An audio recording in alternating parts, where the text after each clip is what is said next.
Hello, good afternoon, everybody. Welcome to Asphalian's webinar review of hot topics in regulatory and safety and outlook into 2024. Before starting, a couple of things to take into consideration. The webinar will last for about 60 minutes. In case you have any questions, please submit them in the chat and we will reply them by email. We will also send you the presentation as well as the link to the recording shortly. Today, our experts will explore the hottest topics currently shaping the regulatory landscape through a comprehensive overview of recent updates and an insightful glimpse into what lies ahead in 2024. Our colleague Carlos Domingo from the CMC department will take it from here. Carlos, please, whenever you're ready.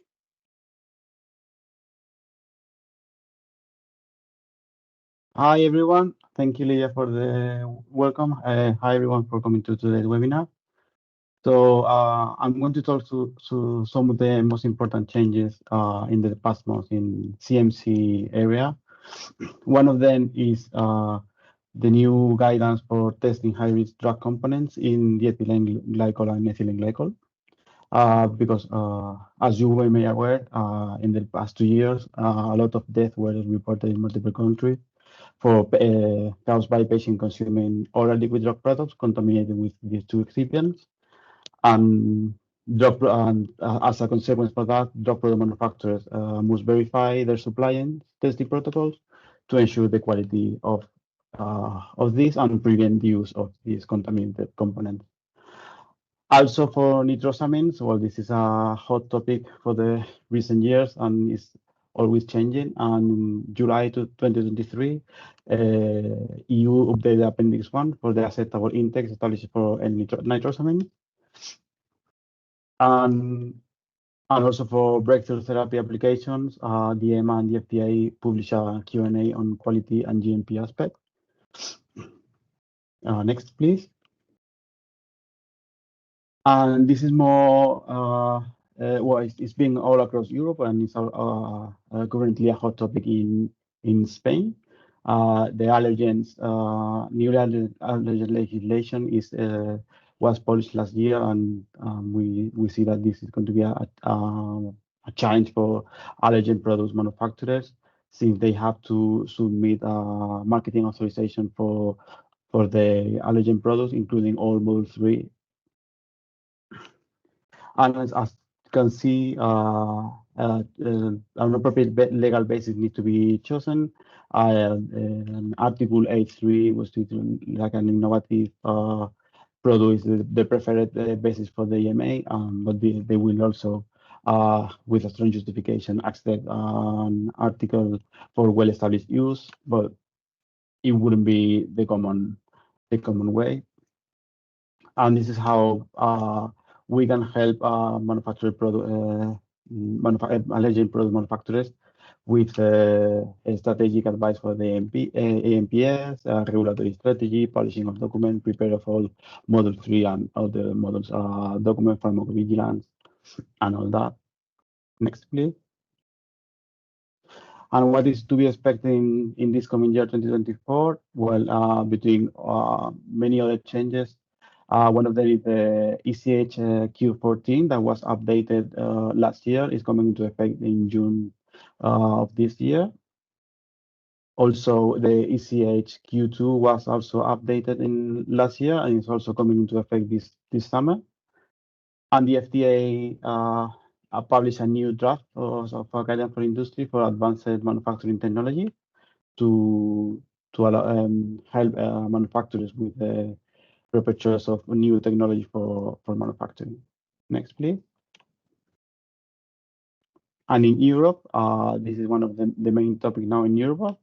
In Europe is the new certification of suitability, or CEP 2.0, which was launched in September 2023, and now the ADQM is asking stakeholders and manufacturers for feedback to properly implement this new CEP. As we can see,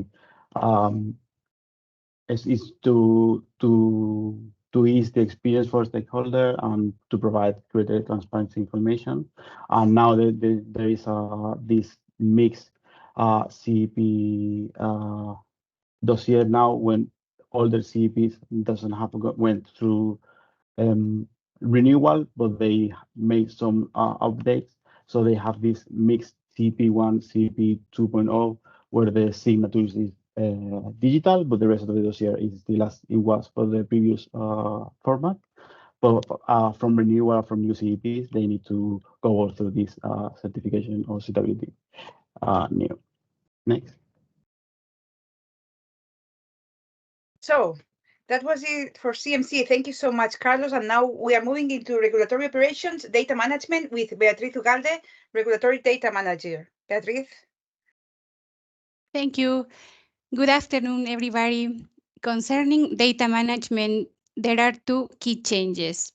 The first one covers some updates to the PMS implementation guide that took place during January. There were 2 releases and 1 update. The Chapter 5 describes the data access to PMS for the marketing authorization holders. The Chapter 7 explains the applicable business rules for the migration of centrally and nationally authorized products. And the Chapter 9 describes the synchronization process between ex-CBMPD and SIAMED with PMS. The second one involves the PMS timelines. As you can see, there are several milestones across the year. On March 4th, it was started the user acceptance testing. In fact, Asphalion is participating, and the process ends tomorrow. Then the PMS Go Live is expected during the second quarter. Here, there will be 2 ways to access data. The product user interface or marketing authorization holders without a RIMS in place, and the application programming interface for RIMS users. In case you access through user interface, only CAPS data will be available. And in case you access through a RIMS, CAPS and NAPS data will be available. Based on the feedback the EMA receives after the Go Live, it is planned an improvement of the PLM portal performance during the third quarter. And at the end of the year, for those accessing through the user interface, NAPS data will be available. And big news, the first enrichment process will take place. So the marketing authorization holders need to prepare the manufacturer's information for the European Shortages Medicines Platform, or ESMP, that will be released on February next year. Next, please. Now, are you prepared for more changes in PMS? No surprise. I would like to mention there are expected more updates to the implementation guide.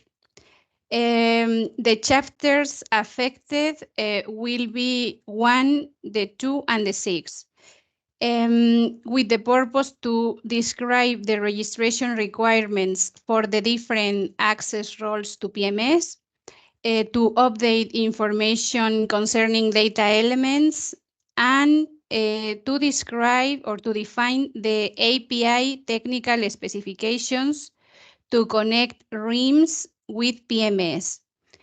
In this case, the marketing authorization holders will be required with some specific actions. First, to request read access to PMS. After that, to review data. And in case needed, to raise tickets. Our suggestions are to verify the migration rules that are applied according to Chapter 7, to review ex-CBMPD data, and to solve data quality issues in case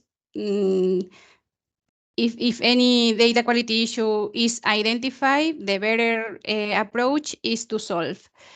And to follow up the third acknowledgements, because the EMA validates the products, and after your submission, the product could suffer some changes.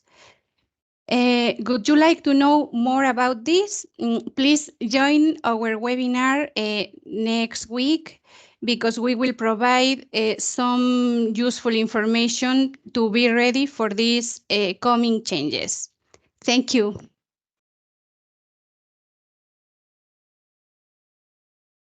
Thank you so much, Beatriz. And now is the turn of life cycle management. Speaking today, Rosa Sayabona, Regulatory Affairs Consultant. Rosa, please. Good afternoon. Thank you. So now we will go through the most important changes related to life cycle management, which have happened in the last months.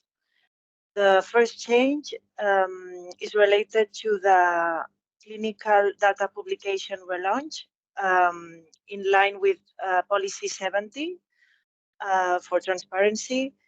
So EMA already restarted this clinical data publication activities beyond COVID-19 medicines for centralized procedures of new active substances, which received a CHMP opinion in September 2023 and onwards. In second place, this hot topic is related to the Spanish law order SND 778/2023, which was already mentioned by my colleague in the CMC part, but this is a hot topic in Spain, and the Spanish agency has outlined the regulatory framework and responsibilities for the allergen-based medicines, whether for diagnostic purposes or immunotherapy. And this is a step forward in the regularization of this type of medicines in Spain. In third place, the international recognition procedure in the UK. This is a new regulatory recognition procedure, which allows to use approvals from Australia, Canada, the European Union, Japan, Switzerland, Singapore, and the United States. This international procedure is in place from January 2024. It incorporates mutual recognition and decentralized reliance procedures, and it is also open to applicants that have already received an authorization for the same product from one of MHRA's specified reference regulators. And in fourth place, another hot topic is the transition of product lifecycle management procedures to IRIS platform. The first rollout of variations, Article 61.3 notifications and marketing authorizations transfers on the IRIS platform for a selected group of centralized procedures took place on the 23rd of January 2024. So this transition is ongoing, and the rollout for other procedures, such as line extensions and renewals on IRIS, is scheduled for the fourth quarter of 2024. And what is to be expected in 2024? In the UK, we look forward to the Windsor framework. So, as you know, currently, the Northern Ireland Protocol establishes that Northern Ireland follows the European legislation for medicines. And from January 2025, the Windsor framework will be implemented, and this means that MHRA will take control of the approval of medicines across the whole of the UK, including Northern Ireland. Therefore, for European centralized procedures, Northern Ireland will no longer be included. And for DCPs and MRPs, it will still be possible to include Northern Ireland as a concerned member state. This will have an impact on new and currently approved marketing authorizations. It will also require the update of artworks and notifications to MHRA. and changes in the management of shared packs. So for any of these requirements, or if you need support in these areas, we can provide any support. And finally, also what is to be expected in 2024, the update of the European Variations Regulation. This revision is done in 2 steps. The first step includes modifications that are possible within the current legislative framework, like simplification of some procedures. In first place, there is an update to the Variation Regulation 1234/2008, followed by an update to the Variation Guideline.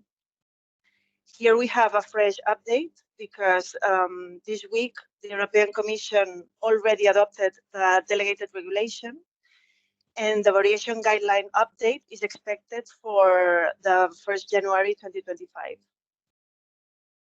As a second step, there will be modifications in the pharmaceutical legislation, and this is expected or planned for 2026-2027. So we will keep you updated.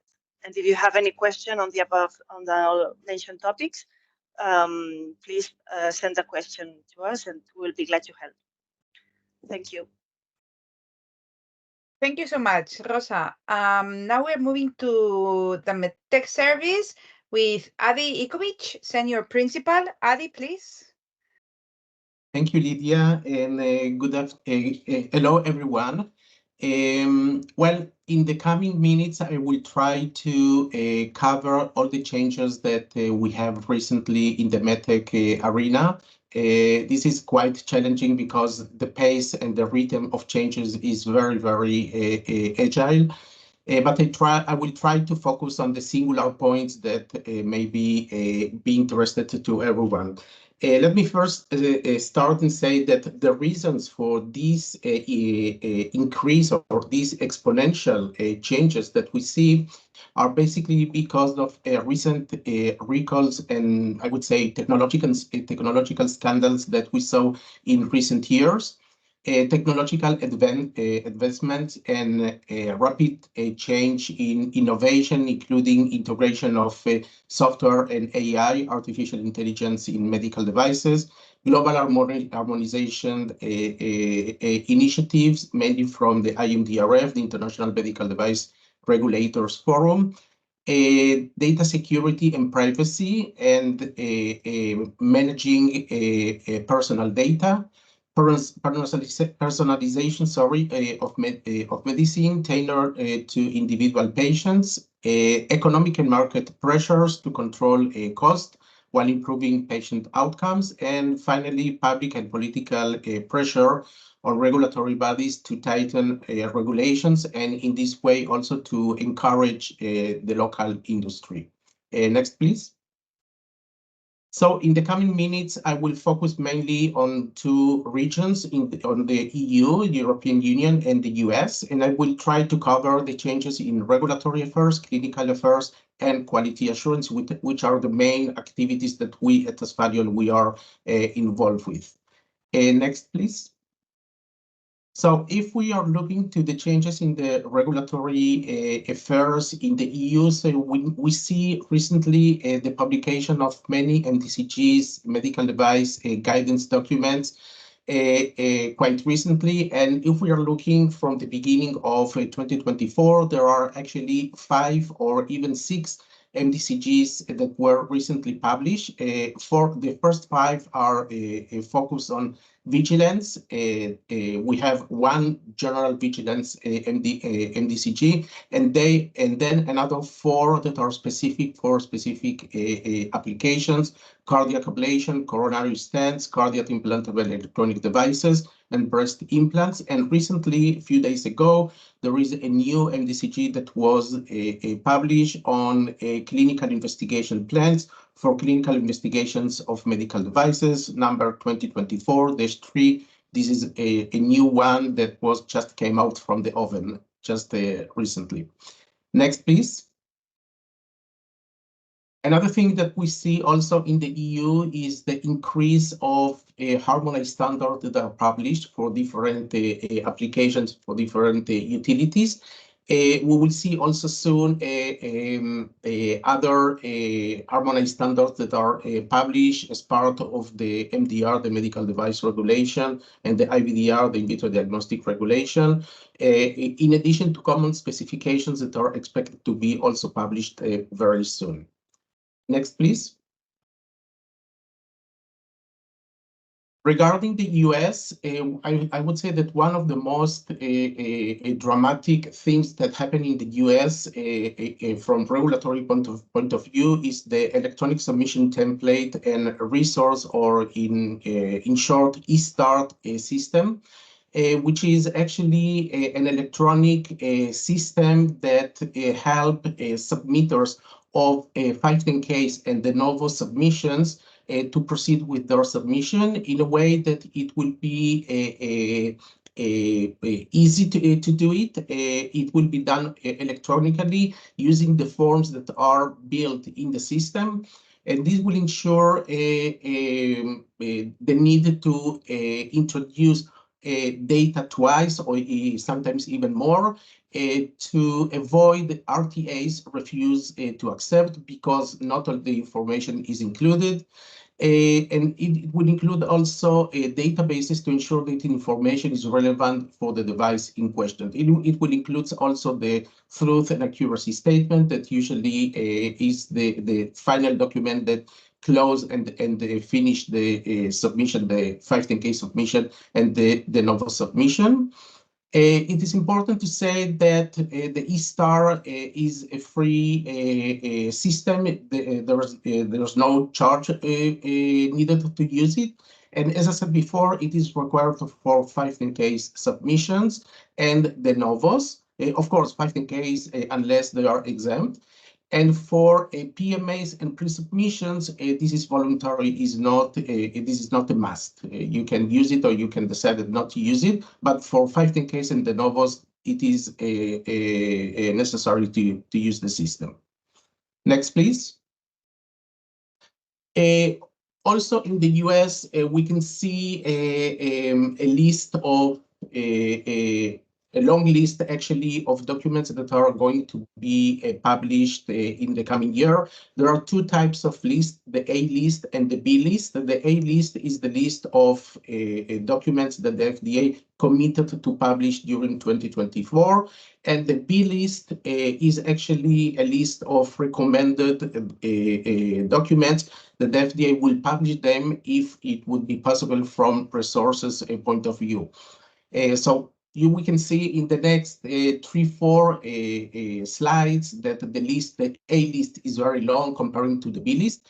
But I think that that what is catching the eye is the fact that the A list include cybersecurity, includes artificial intelligence guidance documents, and also includes Section 506J, which is a new regulation from the FDA that deals with the notification of the FDA of a pre-market discontinuance or interruption in the manufacturing of a device. This is something new that is coming out. Manufacturers will be needed to notify the FDA in case that there is a change in the production or in the marketing of a specific device.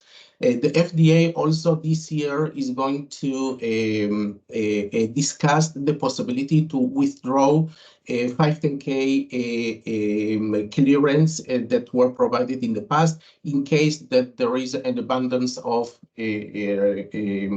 incidents or complaints, or the product is just actually practically not marketed in the US. And the reason is that the FDA wants to avoid to use this type of products as predicate devices if they are not sold in the US or are not used, or there are a lot of problems with a specific product, so they don't want other companies or other manufacturers to use this product as a predicate device. Next slide. So in the next slide, again, we see a long list of documents that are going to be published this month. There are also guidance documents about the third-party program to increase the coverage of this program to other sectors. Next slide, please.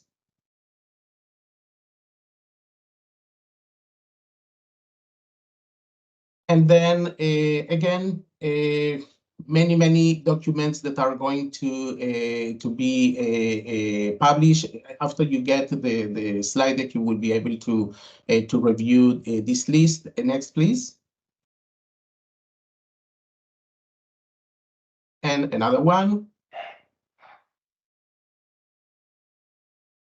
Yes. From clinical point of view, so it can be seen also that the trend currently is to increase the requirements to perform clinical trials on medical devices, mainly on high-risk devices, if it is class 3 and class 2B implantable devices in the EU, or class 3 and selected class 2 devices in the US.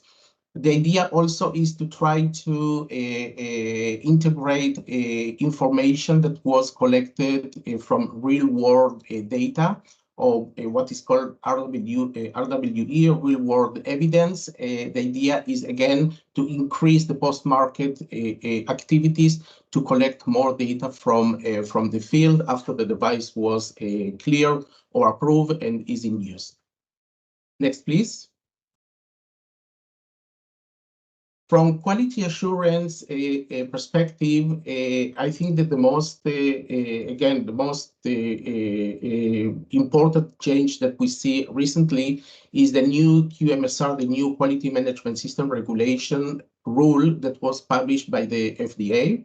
And this rule actually says in simple words that the FDA will integrate the ISO 30485-2016 as part of the QSR or the QS system that was based until now, according to the 21 CFR Part 820. So practically, the rule was published on the 31st of January, just a few months ago. And the full implementation of the rule would be on the 2nd of February, 2026. It is imperative to mention that the new rule, the QMSR rule, actually will not eliminate the need or will not replace the need for FDA inspections. Meaning, if a manufacturer will be certified to ISO 30485-2016, it doesn't mean that it will not be exposed to FDA inspections. This is something that we need to bear in mind. Next, please. And what happened in Europe? In Europe, there is a new amendment for the ISO 30485-2016, which is Amendment 11 from 2021.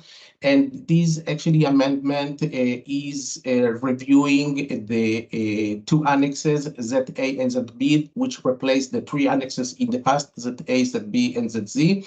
And these are the annexes that actually make a smooth linkage between the ISO 30485 standard and the MDR and IVDR regulations. So, these are the main changes that we see in Europe. And I think that this is the last slide. Correct. Thank you very much. Thank you so much, Adi. So we are moving into regulatory operations, e-submissions, and we have today Daniel Langa, e-submission associate director. Daniel, please. Thank you, Lydia, and good afternoon, everybody. From electronic submission perspective, things move slower because of the infrastructure that is needed behind the scenes.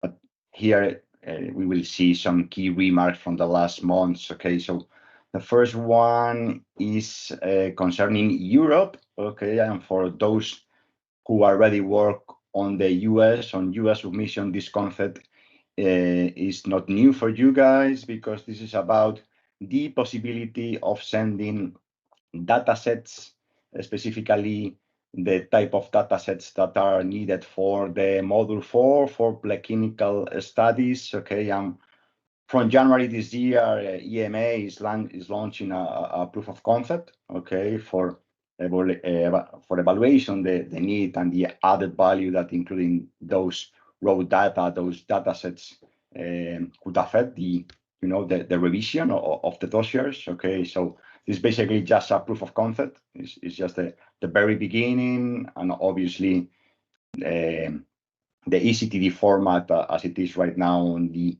European Union does not support any file that is not a PDF within the sequence. So obviously this kind of package should be submitted outside the eCTD. Okay, regarding these kind of data sets are the standard for exchange of non-clinical data, as you can see on these slides. Okay, and this package consists of several type of files and documents. Okay, the data sets itself, okay, that are provided on XPT format.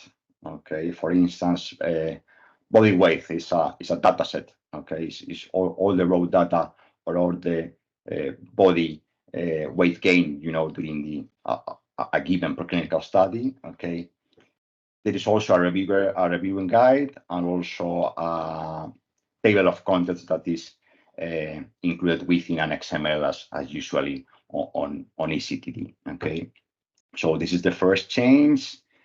The second change, we become more global. We are talking about the spread of eCTD across the globe. Okay, we will see in the coming years a more spread of eCTD. We will start with WHO. Okay, it's not a country, an organization, the World Health Organization. That from this year onwards, there is a timeline that so far started as voluntary, but at the end of, I can't remember, 2036 will become mandatory for all type of procedures that are sent to the WHO. Okay, mainly vaccines pre-qualification procedure or some other stuff. Okay. Second one that is going to implement eCTD is the West African states. ECOWAS is a conglomerate of countries, of 15 countries so far. Okay, and since past November last year, applicants can send eCTD submission for centralized procedures. Okay, and there will be also a timeline when it's going to be a time when everything is going to be mandatory. Okay, from May 2020 and 36 is going to be mandatory for ECOWAS. And last one is about Singapore. Singapore, they have also plans to implement eCTD. They are talking about rough timelines without any specific month, about beyond last quarter of this year. The guidelines are already there. You can take a look. And also, it's not within this slide, but because it's quite recent, Ukraine is also moving to eCTD. Okay, this month, in fact, they release some eCTD technical guidelines. Okay, and they will start also a transition period. Okay, from January next year, and by August next year, in theory, in principle, will become mandatory on Ukraine. Okay. So in next slides, this is the main change that is going to happen because it's affecting Europe. Okay, it's about the change on the Module 1 specifications. Okay, that are right now quite old-fashioned since 2018. So there is it was a public consultation that is already ended. Okay. It's not still in place. Okay, it needs to be entered into force. Okay, and once it's officially announced, we will have nine months of implementation. Okay, because we need also to consider the vendor providers. They need to be ready, and we need to update our tools and things like that. Okay, but the main changes within this Model 1 specification are related to the fact that you could include new formats beyond PDF on ECTD within an ECTD sequence. Okay, Word files, Excel files, the so-called XPT files for datasets, and a lot of more. This is the first change. The other one that we more or less already know, it was not written, is the need to include the sequence tracking table. Okay, will become mandatory. There will also be updates on the pick list because of of the Brexit and new languages, Gaelic, Irish, North Ireland, and because of that, obviously the validation criteria will be updated. Okay, because there will be updates also on the file size that are allowed. Okay, so far the maximum size allowed is 200 megas, and we will turn into a bit higher, 500. Okay, and that is basically all the changes that this new Model 1 specification will contain. Okay, so nothing else. Thank you very much. Thank you, Daniel. Thank you so much for your presentation. And now we are moving into pharmacovigilance and vigilance with Vanessa Palau, Drug Safety Senior Officer. Vanessa, please, when you are ready. Thank you, Lydia. Good afternoon to everybody. Focusing on the pharmacovigilance field, we would like to highlight 3 relevant news that have emerged during 2023 and that are of interest for marketing authorization holders of medicinal products. The first one is related to changes in the publication of the risk management plans. As probably you know, since October 2023, EMA is publishing risk management plans, mainly the main body and annexes 4 and 6 for all centrally authorized products, including initial evaluations and risk management plan updates. Therefore, EMA is no longer publishing the risk management plan summaries from the same date. And the aim of this change is to increase the transparency of the safety review process for all centrally authorized products. And also it's worth mentioning that a historical list of all the risk management plan summaries is available on the EMA website. And due to the publication of the main body and the annexes 4 and 6 of the risk management plans, all personal data and commercial confidential information shall be anonymized, and a declaration for the risk management plan publication shall be presented, as described in the guideline anonymization of protected personal data and assessment of commercially confidential information during the preparation of the risk management plans that was published in November 2023, and also it's available in the EMA website. In addition, another important aspect to be mentioned today here are the changes affecting the preparation of the addendum of the clinical overview that is in force since February 2023. According to the new version of the CMDH Best Practice Guide on the processing of renewals in the mutual recognition and decentralized procedures, since February 2023, no addendum to the clinical overview has to be submitted with the renewal application. Therefore, the addendum to the clinical overview shall consist of a clear conclusive statement from the clinical expert that the product can be safely renewed at the end of the 5 years period for an unlimited period, or if any action is recommended or initiated by the market authorization holder. The expert should also ensure that the updated benefit risk evaluation has been addressed adequately, taking into account the consolidated version of this file and all relevant new information. Also, the clinical expert should also confirm that no new data are available which change the benefit risk or the results in a new benefit risk evaluation. In exceptional cases, due to circumstances surrounding the individual marketing authorization, competent authorities may require a more comprehensive renewal evaluation based on full documentation, and these cases should mainly be related to concerns regarding the benefit-risk balance of the medicinal product, and therefore in these specific cases, a full documentation shall be presented by the marketing authorization holder. Next slide, please. Regarding clinical trials, we would like to mention that from 2023, the sponsor of clinical trials under the current regulation shall submit annually via Clinical Trial Information System, the CTIS, a report on the safety of the investigational medicinal product used in a clinical trial for which the marketing authorization holder is the sponsor. This obligation starts with authorization of the first clinical trial under the clinical trial regulation and ends with the end of the last clinical trial conducted by the sponsor with this investigational medicinal product. The format for the annual safety report is according to the ICH guideline E2F, and also it's important to note that in cases where there is more than one investigational product, the sponsor may submit a single annual safety report for all products in the clinical trial.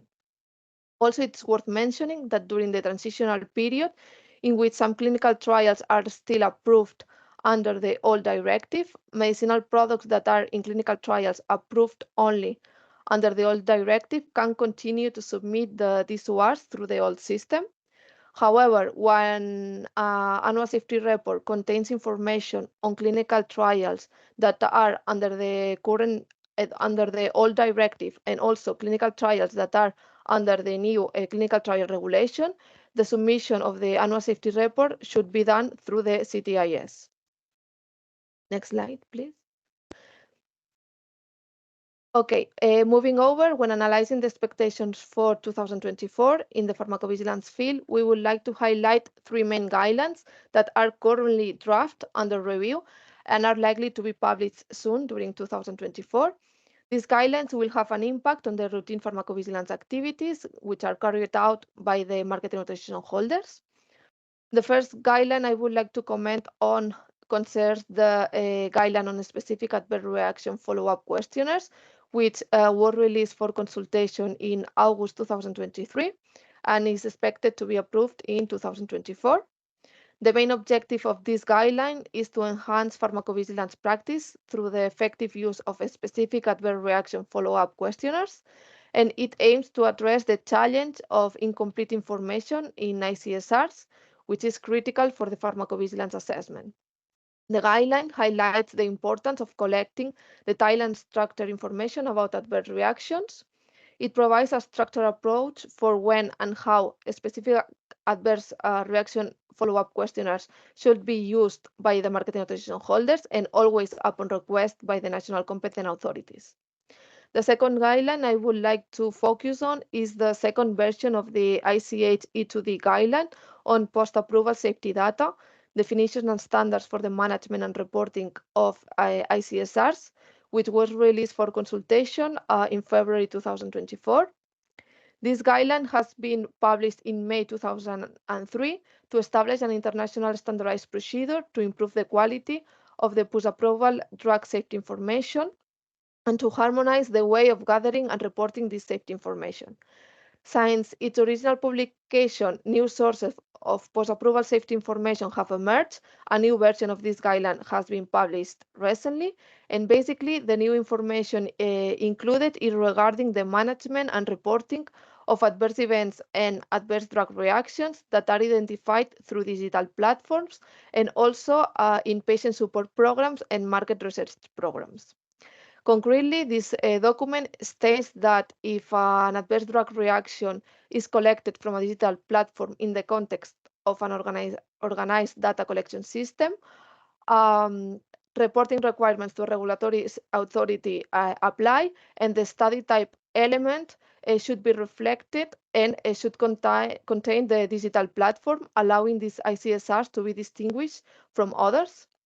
And in the same line, in patient support programs and market research programs, if any adverse event or adverse drug reaction is identified, it should be considered as solicited report and managed accordingly. Therefore, as a summary, this guideline highlights the evolving landscape of pharmacovigilance, particularly in embracing digital technologies for monitoring and reporting on the safety of the marketed medicinal products. Next slide, please. And finally, we would like to highlight also the guideline reflection paper on the use of artificial intelligence in the medicinal product lifecycle. This guideline was also released for consultation on July 2023 and is expected to be published in 2024. The most relevant information regarding pharmacovigilance in this guideline is related to the post-authorization phase and details the anticipated role of artificial intelligence and machine learning tools in supporting all the pharmacovigilance activities. These activities include post-authorization efficacy and safety studies for human medicines, also post-marketing surveillance studies for veterinary medicines, and specifically pharmacovigilance activities such as adverse event report management and also signal detection. The guideline highlights that artificial intelligence and machine learning applications may offer a flexible approach to modeling for adverse event classification, severity scoring, and signal detection.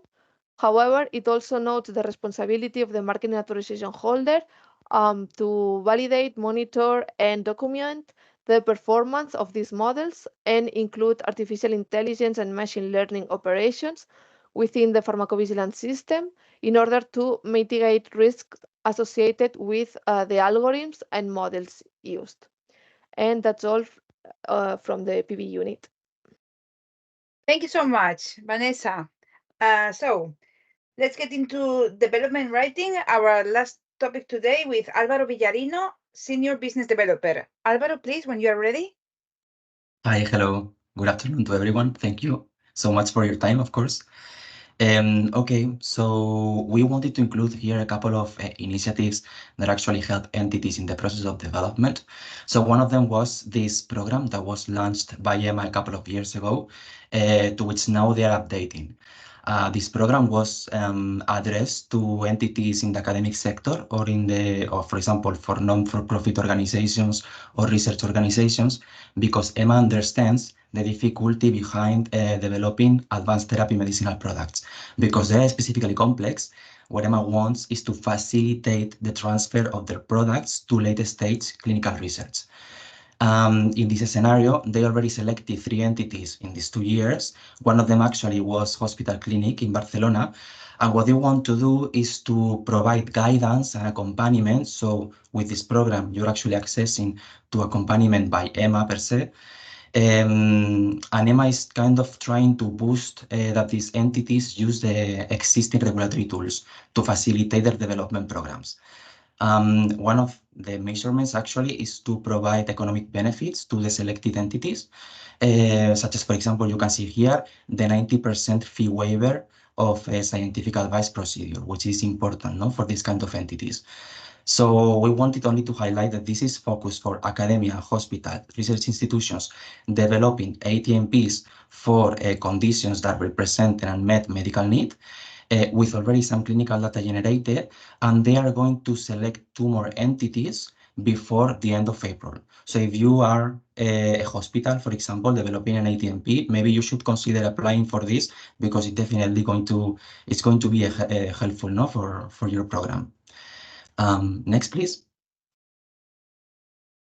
Okay, so following this, actually, we wanted to show how EMA or EMA website is full of different resources that can actually be very helpful to companies in the process of development, specifically considering on taking into account entities that are initiating in the drug development process, such as it could be many of our clients. Many of our clients, we are a consultancy firm, so we receive a lot of consultations from startups, spin-offs, companies initiating this process that they don't really know what is there, what there is left in the European Union framework that can actually be used as an opportunity to facilitate their development programs. So documents like this document for small, medium enterprises, are available and they're for free. And this one is particularly interesting, or I believe it's particularly interesting, because it actually highlights or it outlines the different regulatory tools available for small, medium enterprises. These sort of documents, which there are plenty, are constantly being updated, and this last update or recent update actually incorporates information or recent information such as veterinary regulation, information regarding the clinical trial information system, which is what my colleague was talking about before to apply for clinical trials now. And also it includes a subsection regarding the medical device regulation. Okay, next, please. Okay, apart from opportunities for entities developing products, we also wanted to highlight guidelines that are important. You know, EMA has plenty or keeps publishing reflection papers, concept papers, guidelines, etc., to discuss about regulatory, no? And this one, so we selected some of them. The first one was a paper that establishes a discussion related to single-arm trials. As you know, most or many clinical development programs are based on randomized clinical trials. And also, so here what Emma wanted was to discuss about specific situations or specific considerations that should be taken into account when proving efficacy based on single-arm trials, which is something different. No? Emma understands that single-arm trials may raise specific concerns or specific questions from regulators. So the important thing or the remarkable thing of this document states that at the end, if you're following clinical development programs based on single-arm clinical trials, you should definitely seek scientific advice because this is going to be something important in your program. Another one that we selected was regarding influenza vaccine, because this has been updated as opposed to what there was before, the non-clinical and the clinical modules. The most important thing about this update is that they wanted to, the previous guideline didn't have information regarding mRNA vaccines. So mRNA vaccines are actually becoming very important with all the information acquired during the pandemic and in the last years. So Emma wanted to actually sit down and update this document to include all the information regarding mRNA vaccines. In addition to other topics that they want to discuss or they consider they're important to be included, such as, for example, the use of tetravalent vaccines or the existence of human challenge trial. I don't know if you know, but this is something type of trials that are utilized in the case of infectious diseases. Next, please. Okay. One important scientific guideline or one important thing, it's not a scientific guideline, it's a concept paper, but something interesting was this concept paper that it is actually it's a concept paper calling to create a reflection paper because of the importance of creating this place of discussion regarding the development of biosimilars. This is very interesting, actually. Biosimilars are very interesting because of the opportunity they represent and because of their importance, their continuously increasing importance. No, so Emma knows this, of course, and given the importance of biosimilar development, but as well the growing and the constant evolution of the regulatory framework behind biosimilars, the fact that more and more complex biosimilars are getting approved, and that now there is more information, or the regulators have more information regarding biosimilars. What they want to do is to sit down and to have a reflection that actually outlines specific things that need to be taken into consideration when developing a biosimilar. The most important one is with regards to the clinical development plans in biosimilars. Specifically because they believe it is necessary to have a conversation, to have a discussion regarding the necessity of performing effectivity comparability for efficacy clinical trials, no? Specifically in the case or in the context that there are many products, many biosimilar products that resemble a lot to the reference product. They are very, very similar. So in this case, they want to settle the key considerations and to create or to move forward towards developing tailored specific programs, no, for these biosimilars. Next, please. Okay, and regarding FDA, we also highlighted specific guidelines that we consider they were important or that they were remarkable. One of them was the guideline that actually came out or was published in December last year in 2023 regarding rare diseases. And talking about rare diseases is always important, specifically for the concrete difficulties that they rise. So what the FDA wanted with this was to actually tackle these difficulties and to establish a framework about what to do with rare diseases, no? Or some considerations.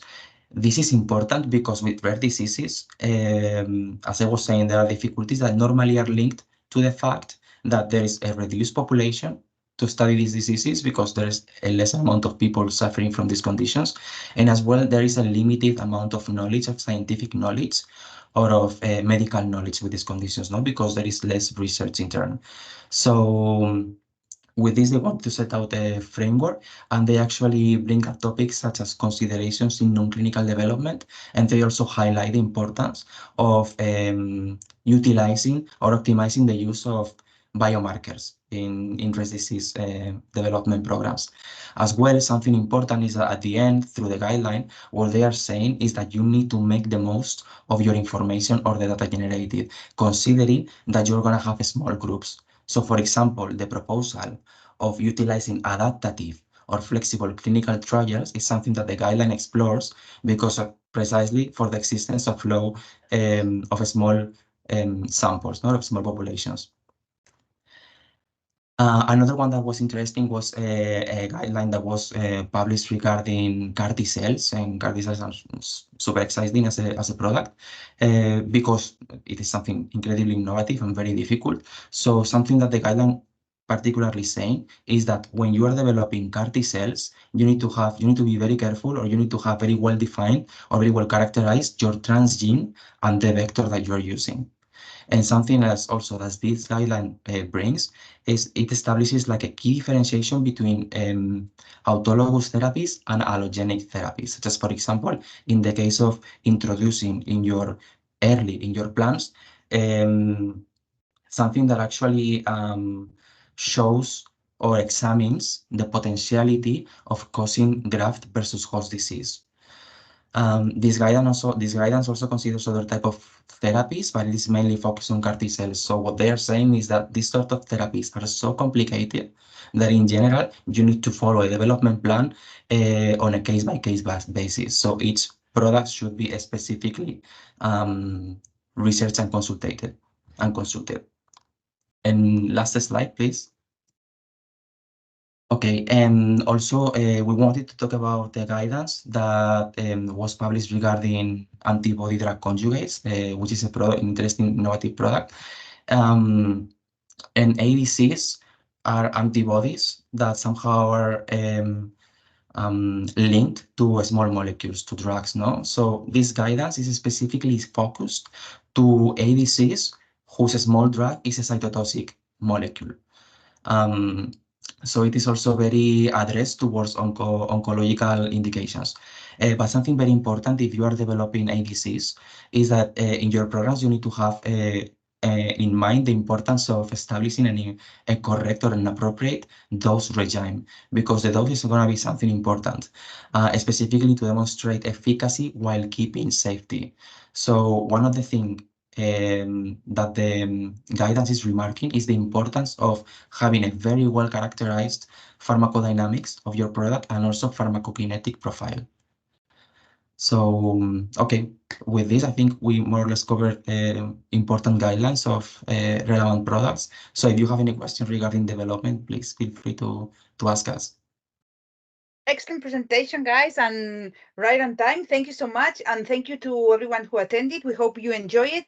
And yeah, as I was saying in the chat, we will send the presentation shortly.